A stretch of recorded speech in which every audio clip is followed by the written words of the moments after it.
함께 봉독합시다. 여인에게서 태어난 사람은 생애가 짧고 걱정이 가득하며 그는 꽃과 같이 자라나서 시들며 그림자같이 지나가며 머물지 아니하거늘 이와 같은 자를 주께서 눈여겨보시나이까. 나를 주 앞으로 이끌어서 재판하시나이까. 아멘. 자, 오늘 1절 여자에게 태어난 사람은 인생은 짧고 걱정이 가득하다. 우리 쉬운 성경은 괴로움이 많고 그랬더라고요. 아무리 인생을 돌이켜봐도 걱정도 많고 괴로움도 많은 겁니다. 교통사고는 7명 중에 하나가 날 확률이고, 암이나 큰 질환은 4명 중에 1명이라고 그러니까 이게 남의 일이 아니지 않습니까? 병에 걸리기도 하고 경제 어려움도 겪기도 하고 가족이 먼저 가기도 하고. 이번에 우리 광주 문흥동에서 74세 아버지, 어디 중아파트 같아요. 1억짜리 아파트에 살았는데 자녀들이 그걸 내놔라 나온 거예요. 아들하고 딸하고 와서 그것도 어버이날 아버지를 죽인 겁니다. 그러니까 아주 나쁜 놈이라고 그러는데 그 뒤에 또 보니까 이 양반이 부인하고 막 폭력이고 그래서 부인하고 별거하고 살고 애들도 상처가 많고 혼자 산 노인이 또 이제 연애해갖고 재혼하려고 그러니까 이제 아파트라도 내놔라 그러다 싸우다가 지금 양심품 문제가 오래됐더구만. 참 가족이 해체된 그런 느낌이 안 듭니까? 이제 가족도 참 믿기 어려운 시대가 됐다. 재산 문제 언제나 갈등이 있죠. 욥은 자녀의 문제가 왔지요. 자녀를 잘 기르려고 요즘 학교 선생님들에게 카톡방에 넣어갖고 뭐 숙제도 이야기하고 뭐 이렇게 하는 모양이에요. 근데 막 밤새 카톡이 올라오고 잠을 선생님이 잘 수가 없어갖고 뭐 시도 때도 없이 카톡에 올려갖고 참 참지 못하는 세상, 믿지 못하는 사람들. 부모님이 그러니 애들의 마음은 또 어쩌겠습니까? 지금 내가 아무리 봐도 한국 땅은 마음의 병들이 많이 든 세상을 살고 있다. 그다음에 건강 문제지요. 건강 어떻게 생각하십니까? 몸에 좋은 것 찾아가 먹은다지만 왕의 진미를 먹은 사람은 다 빨리 죽었습니다. 조선이고 중국이고 왕들은 수라상 받지 않습니까? 그게 단명, 다 50을 못 넘겼어요. 단명한 이유가, 자, 그러면 장수하려면 거친 음식 먹어라. 예를 들면 시래기 같은 거 그런 거 먹어라. 빵도 아주 거친 그 잡곡빵 같은 거 그런 거 먹어라. 나는 건강도 굉장히 중요한 요소 하나는 마음이 건강해야 돼. 마음 공부도 해야 되고 마음이 회복돼야 되고 마음속에 주님이 오셔야 된다. 분노 설교를 했는데 다 보고서 보니까 남편한테 화가 나고 그 말 들으면 또 아내도 화가 나고 막. 화낸 것은 나쁘지 않습니다. 시편에 보면 날마다 분노하시는 하나님 그랬어요. 하나님도 잘못한 것 보면은 화가 난다. 문제는 함부로 쏟아붓고 막 그런 게 문제지, 잘못하고 문제 있는데 화내는 것은 그건 나쁜 게 아니죠. 자, 인생의 사는 날은 짧고 괴로움이 많다. 이것이 우리 현실이 아니겠습니까? 그럼 인생 좋은 날 없습니까? 그 다음요, 내 인생도 꽃과 같은 날이 있어요. 언제입니까? 사랑하고 연애하고 결혼하고 아기 낳고. 근데 그것은 꽃처럼 잠깐 하는 거고, 그 후로 사랑의 결과가 얼마나 수고가 있고 짐이 있고 희생이 필요합니까? 괴로운 인생길을 걸어가는 겁니다. 그렇게 살다가 인간의 끝은 뭐냐? 죽음으로 소멸된다. 인생이 숨 한 번 넘어가면, 숨 떨어지면 시체가 된다. 물이 잦아들듯이 없어지고 만다. 그 전에 시골에서는 노인 양반들 돌아가시면은 코에다 손을 대보지 숨이 나온가 안 나온가. 이제 더 정확하게는 심장을 만져봐야 되겠지. 보통 손에다 코를 대봐서, 코에다 손을 대봐요. 숨 넘어갔다 그래요. 그러면 이제 시체 되는 거죠. 그럼 괴로운 인생길을 살다가 마지막에 숨 넘어가서 끝난 게 인생이란 말이냐? 분명하게는 우리 인생의 끝은 사망 신고로 끝납니다. 그렇죠? 기분이 나빠요. 그러나 할 수 없어요. 죽으면 틀림없이 사망 신고를 낼 겁니다. 그러면 이제 의사 확인 받고 호적 정리하겠죠? 그 사람 앞으로 돼 있는 거 모든 거 다 걷지요. 소용이 없는 거다. 내 인생의 결론은 사망 신고인가? 불신자들은 그럼 내가 사망하면 끝이니까 재미나 보고 잘 사는 거지. 희망은 갖지 못하고 그렇게 생각합니다.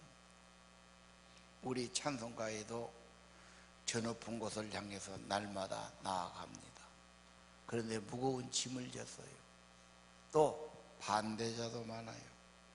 싸우면서 나아가는 겁니다. 자, 욥기서 고난이 많아요. 자꾸 그런 설교하면은 안 좋은 일이면 어쩌려고 그런 설교합니까? 이런 분도 있어요. 은혜로운 말도 많은데 왜 자꾸 고생한다 말합니까? 누가 고생을 좋아하겠습니까? 말할 수 없지만 고난은 하나님을 부르게 만들고 하나님께로 나가는 사인이 되는 겁니다. 어려우면 정신 차리고 주님을 부르고 주님께 무릎 꿇고 주의 말씀을 찾고 도움을 구하는 거지요. 자, 어떤 사람은 그 다음 내 마음대로 살아보고 싶다. 내 마음대로 못하니까 이거 못하고 저거 못하고. 왜 교회 안 나고 하나님 안 믿습니까? 그러네도 내가 힘든데 하나님 또 뭐 하지 마라 못해라 하나 그 싫습니다.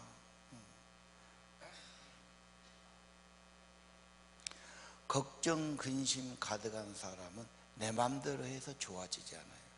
그 마음속에 성령님이 오셔서 함께 해주셔야 걱정 근심이 없어지고 마음이 새로워지는 것이죠.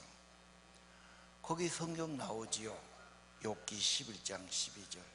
지각 없는 사람 들나귀와 같다. 들나귀는 우리 쉬운 말로 야생마. 그것도 우리는 잘 못 보죠. 이 말이 얼마나 힘이 좋고 잘 뜁니까? 주인이 없어요. 지멋대로 저 벌판을 돌아다닌다. 저 몽골이나 카자흐스탄이나 그런 초원지대 이 야생마를 잡아서 길들이기가 보통 힘들지 않습니다. 신앙생활은 야생마같이 자기 마음대로 살겠다는 사람을 길들이는 거지요. 그래서 우리는 거듭난 것이 중요하다. 자기 자아를 내려놓고 하나님 손에 붙들려서 주님을 섬기는 삶으로 만들어 가는 겁니다. 어떤 사람은 그래요. 나 그렇게 살기 싫어요. 내 마음대로만 살아보고 싶어요. 여러분 집안에 물건이 많이 있을 거예요. 여행 가서 사기도 하고 시장 가서 사기도 하고, 여러분이 시간 들여 아까운 돈 들여서 샀는데 지금 보면 어때요? 두고두고 잘 샀다 그런 거 얼마나 됩니까? 잡동사니 많이 버리기는 아깝고 갖고 있기도 그러고 많습니다. 옷장을 한번 열어보십시오. 고르고 골라서 샀는데 마음에 안 든 것 꽤 많을 거예요. 여러분 인생이 마음대로 산 결과는 뭐냐? 잡동사니 많은 인생. 열매는 별로 없어요. 애들 네 마음대로 살아봐. 뭐가 나오겠습니까? 여러분, 우리 11장 13절 네가 마음을 바로 먹으면, 마음을 바로 먹고 주를 향하여 손을 들어라. 항복해라 그 말이죠. 그리고 마음가짐을 바로 가지라는 거예요. 내가 내 마음 안 되니까 내 마음 속에 주님이 오시고 성령이 오셔야 할 줄 압니다. 14절 죄가 있거든 멀리 버려라. 불의한 것이 네 집안에 있지 못하게 해라. 15절 그러면 네가 밝은 얼굴을 들게 될 것이고,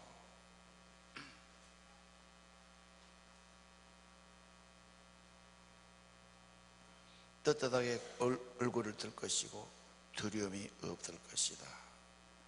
16절 너의 괴로움은 물과 같이 흘러가 버리고, 17절 당신의 삶은 대낮처럼 밝아질 거다.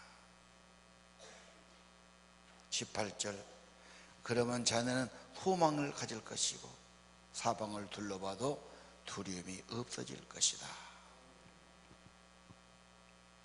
19절 잠자리에 들어도 두렵게 할 자가 없을 것이고 많은 사람이 자네에게 은혜를 구하게 될 것이다. 아주 문장이 잘 되어 있어요. 어쩌면 이렇게 아름다운 시적인 표현을 했는데 욥기가 가장 문학적인 작품의 가치가 있다고 말씀드렸습니다. 자, 인간의 사는 날 짧고 괴로움이 많다. 잠깐 좋은 일이 있는 것 같지만 수고가 많다. 내 마음대로 살고 싶지만 그것도 별것 아니다. 자, 인간 문제 다시 한번 보겠습니다.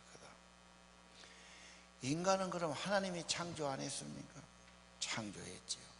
왜 그러면 인간이 살기가 힘듭니까? 실패는 인간의 타락이죠. 창세기 3장 신라곤이란 말입니다. 우리 욥기 15장 25절도 하나님을 대적하고 등 돌리고 교만해서 하나님을 대적하고 불신하는 것이 문제죠. 하나님 없으면 인간의 삶은 어두워지고 공허해지는 것. 모든 죄가 찾아오게 돼 있어요. 그러면 인간은 타락으로 끝납니까? 인간의 회복은 어디가 있습니까? 회복은 성령이 임해야 됩니다. 그래서 유명한 야고보 5장 13절 고생하고 어려우면 기도할 것이고 좋으면 찬송할 것이다. 유명한 말이죠. 어려우면 기도할 것이요. 고난당한 자가 있느냐? 그럼 저는 기도할 것이다. 기도가 잘 안 되는데요. 그래서 요한일서 2장 1절 대언자가 있어요. 대언자는 예수 그리스도십니다. 그는 변호사지요. 법원에 직접 가지 않아도 변호사가 대신 진술해 줍니다. 나는 조리 있게 이치적으로 말을 잘 못합니다. 법적으로 조리 있게 변호사가 말해 줍니다. 내 야감을 하시고 대신해서 호소해 주는 겁니다. 예수님은 우리의 변호인입니다. 우리의 대언자입니다. 우리의 중보자입니다. 어떤 분은 이렇게 말해요. 내가 기도하는 것보다 대언자인 주님이 나를 위해 더 기도하고 계신다. 나도 기도에 무릎을 하고 기도에 머리를 숙이고 주님께 나가면 됩니다.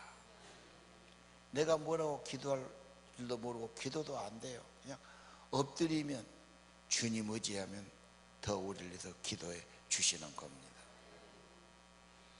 내 삶의 문제와 괴로움 어떻게 하시렵니까? 하나님의 생명, 하나님의 은혜 받는 기도가 필요하지요. 자, 그 다음 내 삶의 소망을 보겠습니다. 인생 후에 5가지 있는데 영국에서 요양병원의 간호사를 오래 한 분이 있어요. 브루니 부인이에요. 노인들이 모이는데 노인들이 이제 자기 과거를 다 이야기하거든. 뭐 말만 하면 다 나오는 거예요. 뭘 후회하느냐? 주위 사람 잘 보이려고 눈치 보면서 살았다. 내 소신껏 내 하고 싶고 못하고 가족들, 이웃들 보면서 살았다. 후회스럽다. 열심히 일했는데 소용없었다. 차라리 더 관계에 시간 많이 갖고 더 같이 사랑하고 대화하고 그럴 텐데 일하려고 그렇게 밖으로만 다녀서 참 후회스럽다. 또 뭘 하냐?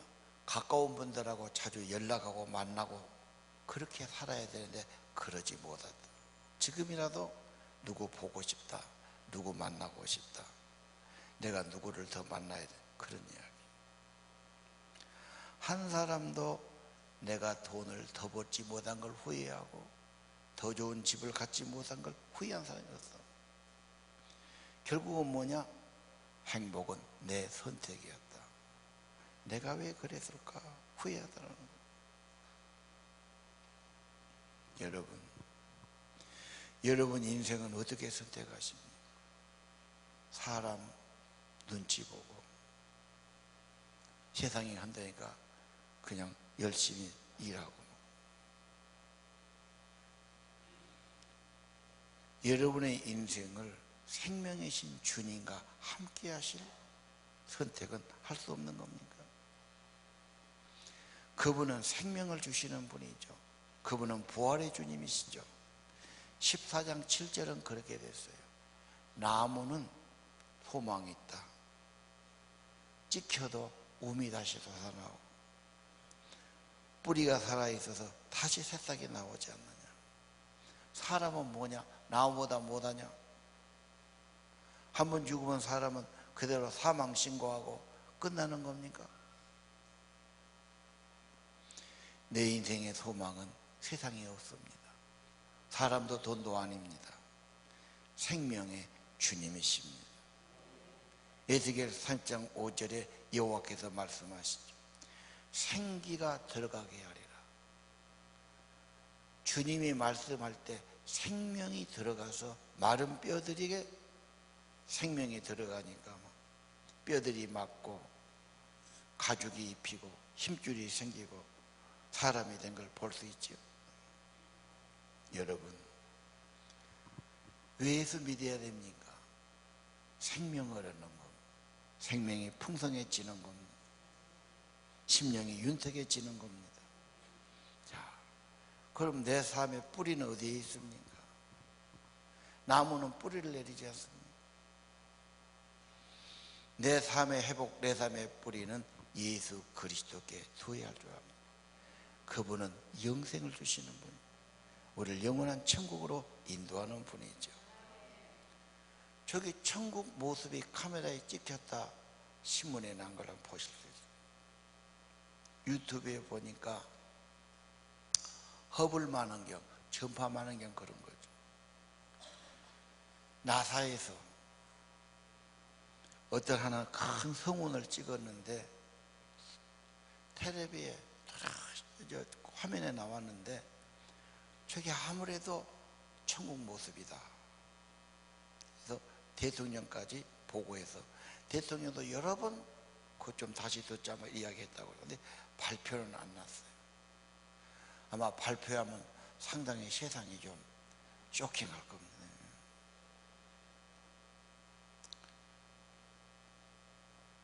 또 한국어로 번역해 갖고 그것을 쫙 내놓고 막 그렇게 이야기하거든요.